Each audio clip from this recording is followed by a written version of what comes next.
زمانے میں ڈھولک پور کے زندہ دل گاؤں میں چھوٹا بھیم نام کا ایک نوجوان اور نڈر لڑکا رہتا تھا۔ اپنی غیر معمولی طاقت، ہمت اور ہمدردی سے بھرے دل کے ساتھ چھوٹا بھیم اپنے دوستوں اور پڑوسیوں میں ایک حقیقی ہیرو تھا۔ ایک دھوپ والے دن ڈھولک پور کو ایک غیر متوقع چیلنج کا سامنا کرنا پڑا۔ بندروں کا ایک شرارتی ٹولے نے گاؤں پر حملہ کر دیا، جس سے افراتفری پھیل گئی تھی اور گاؤں والوں کا سامان چوری کر لیا تھا۔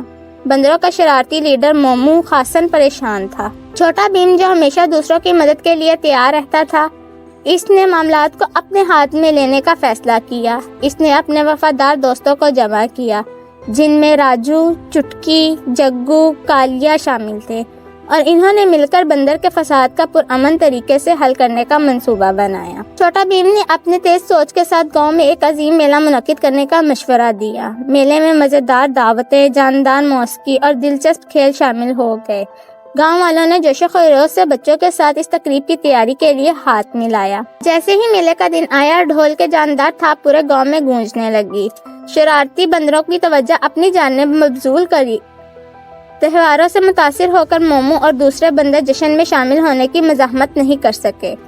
چھوٹا بھیم دوستانہ مسکراہٹ کے ساتھ مومو کے پاس پہنچا اور اس نے لذیذ لڈو سے بھری پلیٹ پیش کی۔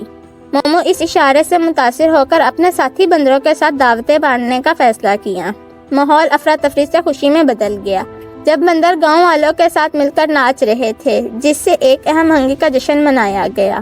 یہ تہوار ایک اہم موڑ بن گیا، جس نے گاؤں والوں اور بندروں کے درمیان ایک نئی دوستی کو فروغ دیا۔ چھوٹا بھیم کی مہربانی اور جامعیت نے نہ صرف اس دن کو بچایا تھا، بلکہ سب کو سمجھنے اور پرامن حل تلاش کرنے کی اہمیت بھی سکھائی تھی۔ اس دن سے آگے ڈھولک پور اتحاد اور دوستی کی جگہ بن گیا۔ چھوٹا بھیم گاؤں کا ہیرو رہا، ہمیشہ مدد کرنے کے لیے تیار رہتا اور اپنے آس پاس کے لوگوں کے دلوں میں خوشی پھیلاتا، اور اس طرح چھوٹا بھیم اور اس کے دوستوں کی مہم جوئی جاری رہی، جو ہنسی، ہمت اور اتحاد کے جذبے سے بھری ہوئی تھی۔